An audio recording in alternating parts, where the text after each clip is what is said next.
اب یہ انٹرنیشنل فقیروں سے پوچھو، ان جہیز لینے والے ماں باپ سے پوچھو، اللہ کی قسم کل قیامت کے دن تم اللہ کو کیا جواب دو گے؟ یہ بھی حرام خوری ہے، اس کو بھی حرام قرار دیا گیا ہے، اس کو بھی حرام قرار دیا اسلام نے۔ لا تاکلوا اموالکم بینکم بالباطل، او لوگوں تم باطل طریقے سے، غلط طریقے سے لوگوں کا مال نہ کھاؤ۔ اے مومنو تم باطل طریقے سے ایک دوسرے کا مال کھانے کی کوشش نہ کرو۔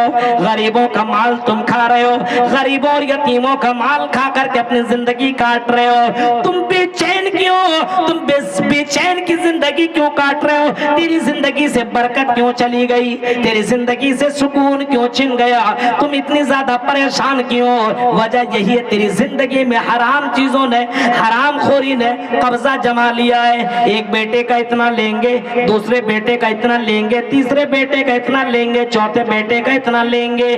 میرے بھائیوں مرنے کی بھی فکر کر، قبر میں جانا ہے، اس قبر میں تم اللہ تعالیٰ کو کون سا جواب دو گے؟ وَصِلُوا الْأَرْحَامَ، رشتہ داریوں کو جوڑو۔ اللہ کی قسم رشتہ داریوں کو جوڑنے کی بات آئے، محمد رسول اللہ صلی اللہ علیہ وسلم رشتہ داریوں کو جوڑنے کے لیے ہی تو آئے تھے، رشتہ داریوں کو جوڑنے کے لیے آئے تھے۔ آپ نے رشتہ داریوں کو جوڑا اور اس طریقے سے جوڑا، اس طریقے سے جوڑا۔ اللہ کے نبی صلی اللہ علیہ وسلم نے نکاح کو آسان کرنے کا حکم دیا ہے۔ ایک صحابی ہے جن کا نام حضرت بلال ہے۔ حضرت بلال کے بارے میں صرف اللہ کے نبی نے اتنا بتایا تو لوگوں کے سامنے، اور لوگوں میں نے جنت کو دیکھا، اور جنت کے اندر جب میں چل رہا تھا تو حضرت بلال کے اوپر ہماری نظر پڑی، جوتیوں کی آواز آ رہی تھی۔